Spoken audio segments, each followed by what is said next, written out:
So you've been socking away all this cash. Now the government's looking to cash in. New questions today about the future of your retirement money as we get word the government wants to help manage it. The head of the U.S. Consumer Financial Protection Bureau saying, quote, that's one of the things we've been exploring, and guess what? We're interested in it.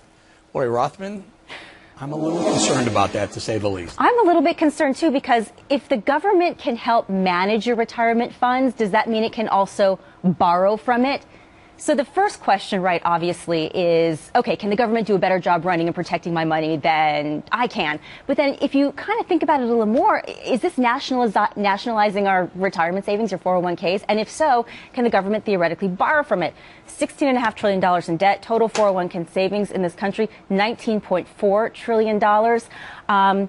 Add to that the fact that you have a tremendous number of baby boomers starting to retire now. And, you know, the Consumer Financial Protection Bureau is like looking for this so-called rollover phenomenon where all of these retirees are coming in and they're looking to cash out now. Why do they want access? Right. I'm guessing it's not for me, right? So the CSFB is saying they are concerned about baby boomers becoming victims of financial fraud. So again, are you the best police officer for your own investment funds, or is the government?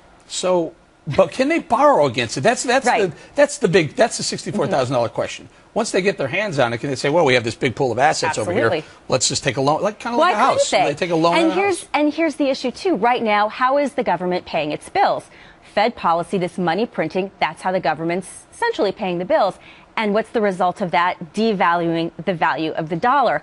Well, if the government borrows from these retirement funds, maintains the value of the dollar, so it's almost a better avenue for the governor. I'm going to leave it there, Lori, but I cannot remember an instance where the government can manage anything better than the private sector could. Absolutely. Lori Rothman, thank you very much. Thank you. All right, Katie Pavlich worries more government intervention means fewer wealthy Americans, and that means a lot more people maybe needing help, right, Katie?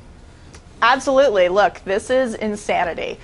People who put money into their 401ks do it so they can get away from the government. They do it because they know that Social Security, which is something that was set up by the government to help manage people's money, to help people in retirement, they know that Social Security is not going to be there. So what do? They put this into their 401k, and now the government's saying, well, look at all of this money over here. Maybe we can use it to our advantage. But the fact is that they shouldn't be touching it because, like you just mentioned, anytime they touch something private, it turns into a complete disaster.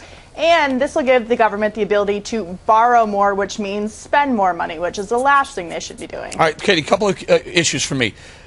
It sounds like they want to manage it the way they've managed or mismanaged the Social Security Trust Fund. Mm-hmm.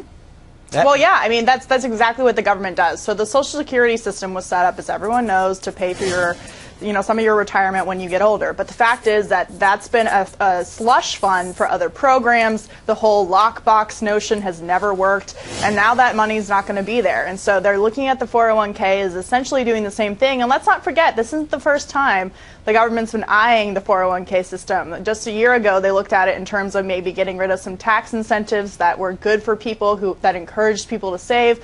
But in the long run, this is only going to create more problems because people put money in a 401k to be private, to make sure that they're okay and away from government and dependent on the government when they retire. But this will only, if the government touches it, allow them to be more dependent on the government, which we just can't afford. Well, Katie, I'm never one to shy away from a good conspiracy theory. So what if we say that they've made it very, they've enticed you to put money into the 401k. They've given you tax breaks. Mm-hmm. They've made it very nice for you to put your savings into 401k. So this pool gets bigger and bigger, and as Lori Rothman just pointed out, $19 trillion. So this big pool gets bigger, and maybe they do want to manage it. Maybe they want to get their grimy little hands on it. Oh, of course they do. I mean, what does the government not want to get their taxation, their money hands on? I mean, the government needs money. This is a place where they have money, where private citizens have taken the time, unlike Washington, D.C., to make a budget to put aside that money into a private retirement account. And now the government is saying, hey, look, there's all this money over here. We're in a crisis where we don't want to cut spending. We don't want to deal with the entitlement crisis, which is actually driving the problem and the reason why people actually put money into their 401k in the first place. And of course the government's interested in this. They never saw a dollar they didn't want to take advantage of. Katie, I got about half a minute or so. You want to comment on the fact that President Obama missed yet another budget deadline today? Oh, absolutely. I mean, he's above the law in this aspect. Harry Reid is right there with him. And, I think it's funny how the Republicans always get a lot of heat for not having any ideas, but they're the ones who are actually following the law. So President Obama's busy campaigning for his pro-gun control. Meanwhile, they're without a budget for, is it what, 1,400 days now on Capitol Hill? Yeah, So we'll something see like where that. it goes. All right, Katie Pavlich, thank you very much. Thanks. Okay, first, the monkey.